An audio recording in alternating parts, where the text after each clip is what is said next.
आज की हमारी कहानी एक टैक्सी ड्राइवर प्रशांत की है।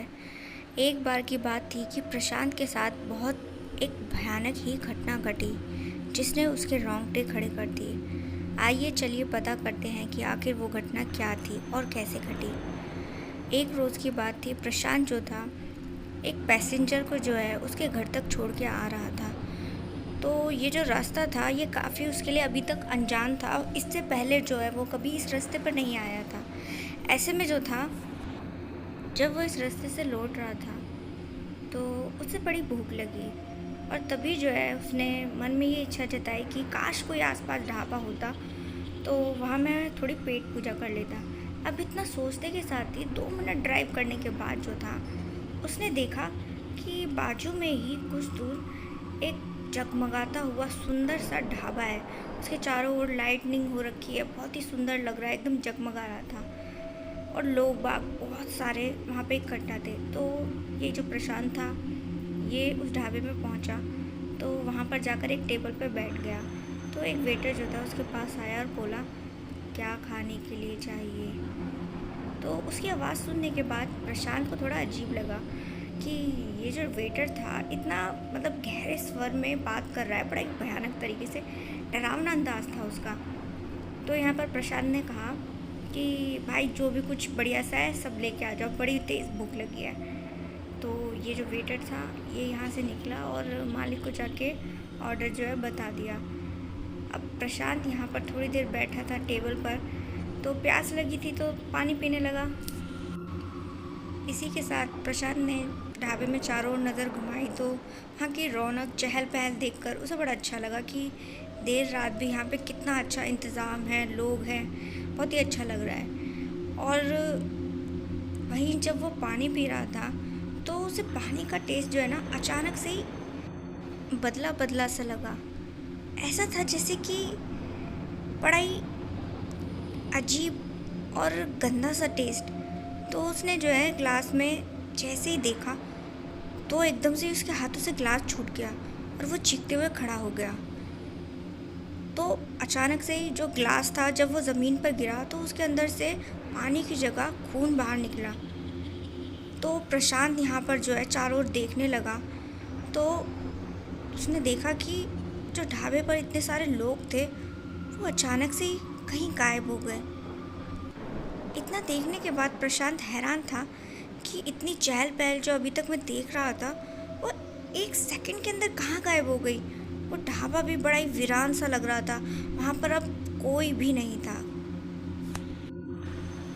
ये सब देखने के बाद प्रशांत जो था घबरा गया और तभी जो है उसने देखा कि जिस वेटर ने उससे जो है खाने का ऑर्डर लिया था वो कुछ ही दूर जो है एक बोरी में कुछ खचेड़ते हुए लेकर जा रहा था।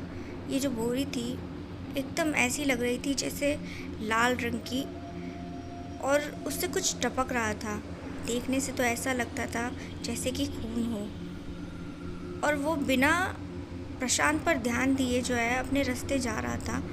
वो उस बोरी को जो है उस ढाबे का एक टॉयलेट था कुछ ही दूर पर, वहाँ पर लेकर गया।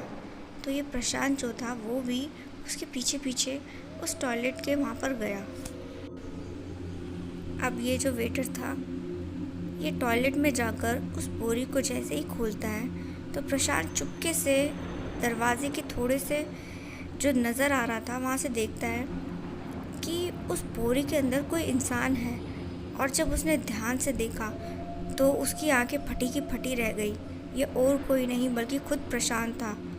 वो घबरा गया और सोच में पड़ गया कि मैं तो जिंदा हूँ, फिर वहाँ ये मेरी शरीर कैसे हो सकता है।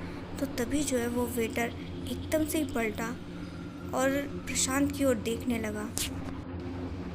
वो वेटर अचानक से ही मुस्कुराया और मुस्कुराने के साथ उसके मुंह से उसके 4 नुकीले दांत बाहर की ओर दिखने लगे।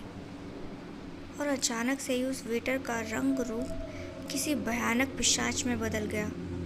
यहाँ पर प्रशांत की तो जैसे जान ही सूख गई थी और वो जो है अपने कदमों को पीछे लेने लगा।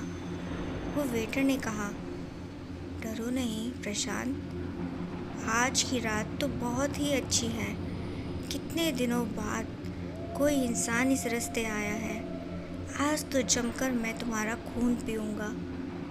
और तुम जो इतना परेशान रहते हो अपनी ज़िंदगी से, तुम्हें उससे भी मुक्ति मिल जाएगी। आओ मेरे पास। प्रशांत जो था वो भूत प्रेत में पहले से ही काफ़ी यकीन रखता था और उसे इन चीज़ों से बड़ा ही डर भी सताता था। तो यहाँ पर जो प्रशांत की माँ थी, उन्होंने जो है एक पवित्र लॉकेट जो था वो प्रशांत को दिया था अपने गले में पहनने के लिए। और इस वक्त भी वो जो लॉकेट था, वो लॉकेट उसके गले में अब भी था और इस वक्त वो चमक रहा था। तो जैसे ही वो जो पिशाच था प्रशांत की ओर बढ़ता है और उसके कंधे को छूता है, उसे अचानक से एक झटका लगता है और झटका लगने के बाद उसका हाथ जो है वो जल जाता है। ये देख वो पिशाच चमगादड़ बनकर हवा में उड़ गया और इस तरह प्रशांत की उस रोज़ जान बच गई।